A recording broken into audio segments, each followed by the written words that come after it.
Hello guys, welcome to the YouTube channel. और आज जो हमारे पास ये न्यूज़ आई है लेटेस्ट, जिसमें सेबी की नई गाइडलाइंस हैं, जिसके भी डीमेट अकाउंट्स हैं या फिर जो भी ट्रेडिंग अकाउंट्स हैं, उन्होंने सेबी ने कुछ नई गाइडलाइंस, कुछ नए रूल्स बनाए हैं जो आपको फॉलो करने होंगे, अदरवाइज़ आपका अकाउंट जो है वो बंद हो सकता है। सो एक बार इसको समझ लेते हैं कि demat accounts without proof of income in KYC face closure by July 21। मतलब जिसके भी इनकम प्रूफ नहीं होगा इन द केवाईसी, लाइक जैसे आप केवाईसी कराते हैं अपने डीमेट अकाउंट का, उसके साथ साथ एक चीज़ हमारा और अटैच करना पड़ेगा हमें, जो कि है proof of income. So investors with demat और trading account must compulsorily furnish 6 know your customer details including income range और risk accounts closure by July 31। तो आपको 31 जुलाई तक शायद यहाँ पर जो है ये करना होगा, मतलब आज का ही। और the security exchange board of India means SEBI also change the rule regarding the nomination which will take effect from October 1। तो इसमें नॉमिनेशन के लिए भी कुछ नए रूल्स हैं। As per these changes those opening new accounts will get the option of nomination. मतलब पहले शायद हमारे पास नॉमिनीज जैसे हमारा बैंक अकाउंट में नॉमिनीज़ का नेम लिखते हैं हम, उसी तरह से आपको अब डीमेट अकाउंट में आपको एक अपने नॉमिनेशन यहाँ पर एंटर करने होंगे, आपको फिल करने होंगे। इसको थोड़ा सा और ब्रीफली समझ लेते हैं, इसको थोड़ा डिटेल में समझ लेते हैं, सॉरी, इस न्यूज़ को कि क्या है एक्चुअल में। So your demat accounts to be closed if proof of income in KYC not provided by July 31। मतलब 31 जुलाई मतलब आज तक अगर आप जो है प्रूफ ऑफ इनकम अपनी केवाईसी में नहीं एंटर करते हैं, नहीं अपलोड करेंगे, तो योर अकाउंट जो है आपके क्लोज हो जाएंगे। According to an order issued by SEBI from October 1, those opening new trading and demat accounts will also get the option of nomination. Correct.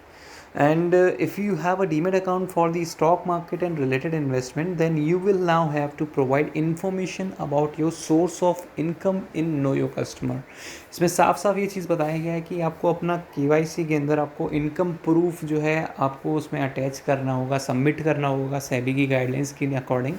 और अगर आप ये नहीं करते हैं तो the failure to do so में result in the closure of your demat account. साफ साफ इसमें ये लिखा गया है कि आपका डीमेट अकाउंट जो होगा वो क्लोज हो जाएगा after Saturday 31 July. Many brokerage companies are sending emails to their clients about the closure of accounts for non-disclosure of KYC details including their income sources। बहुत सारी कंपनीज जो है वो इन्फॉर्म कर रही हैं अपने कस्टमर्स को कि इनकम सोर्स उनका इंक्लूड नहीं है या फिर अटैच करने के लिए बोला जा रहा है। Apart from this, the securities exchange board of India has also change the rules. एक नया रूल और है इसी के साथ, जो नॉमिनेशन की मैं बात कर रहा था स्टार्टिंग में। तो इसमें क्या रहेगा, थोड़ा सा इसको भी समझ लेते हैं कि apart from this, the security exchange board of India has also change the rules regarding the nomination which will be applicable from October. तो जो कि ये नॉमिनेशन वाले जो रूल्स हैं, जो रूल है नया, वो अक्टूबर से एप्लीकेबल होगा। अब इसमें क्या है कि according to this circular issued by the market regulator, all trading members and depository participants will have to activate new trading and demat accounts with effective from October 1। तो जो भी क्या रहेगा, जो भी नए ट्रेडिंग मेंबर्स हैं या फिर डिपॉजिटरी पार्टिसिपेंट्स हैं, उनको एक नया ट्रेडिंग और डीमेट अकाउंट ओपन करना होगा, जो कि अक्टूबर 1 से इफेक्ट होगा। And they can also do so when once they get the nomination form। Account holders will have to sign the nomination declaration form as well, and in the case of account holders is unable to sign and affix their thumb impression, अगर वो sign और thumb impression नहीं कर पाएगा तो the form will require the signature of a witness। सो आप witness के signature दे सकते हैं, लाइक अगर आप एलिजिबल नहीं हैं शायद, या फिर कोई और प्रॉब्लम है जिसमें आप अपना सिग्नेचर या फिर थंब इम्प्रेशन नहीं कर सकते, तो you can take the help of the witness to do the process। अब new rules for demat account from October, according to an order issued by SEBI from October 1, those opening accounts and demat accounts will get the option of nomination। However, this will be only an option, a trading account can open without being nominated as well। मतलब ये आपके पास केवल additional option है, अगर आप nominee को रखना चाहते हैं तो आपके ऊपर है, अगर आप नहीं रखना चाहते it depends completely upon you. However this will be only an option, और trading account can be open without being nominated as well. SEBI has also released a format for the nomination form. If an investor does not want to make a nomination while opening a demat and trading account, then she will have to give this information to SEBI. मतलब समझ रहे हैं यहाँ पर आप, अगर कोई investor नहीं चाहता है अपना नॉमिनेशन रखना अपना डीमेट अकाउंट ओपन करने के दौरान, तो वो अपनी इस इंफॉर्मेशन को SEBI को बता सकता है। Account will be closed if nomination is not field.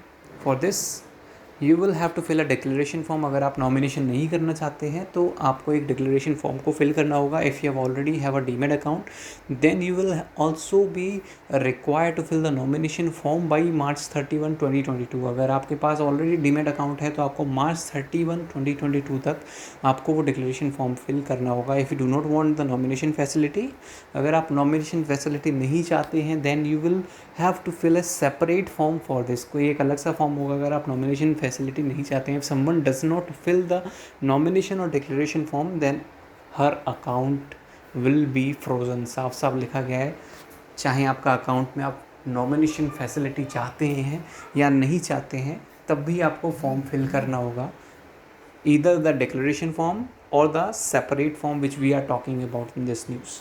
So nominee share to be stated under the new rules, demat and trading account holders will have to specify to whom the shares in their account will be transferred if they die, and that person will be made a nominee.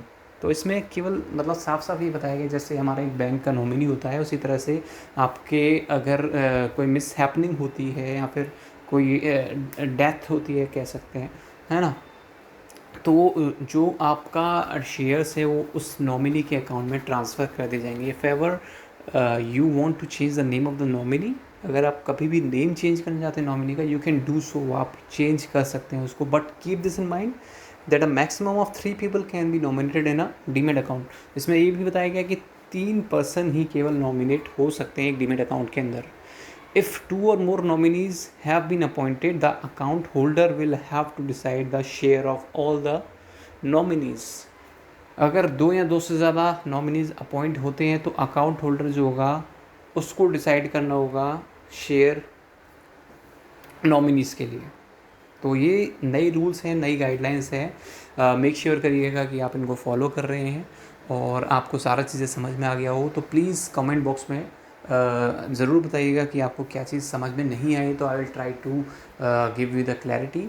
और जो भी हमारी latest हमारी guidelines आ रही हैं share market की या फिर नए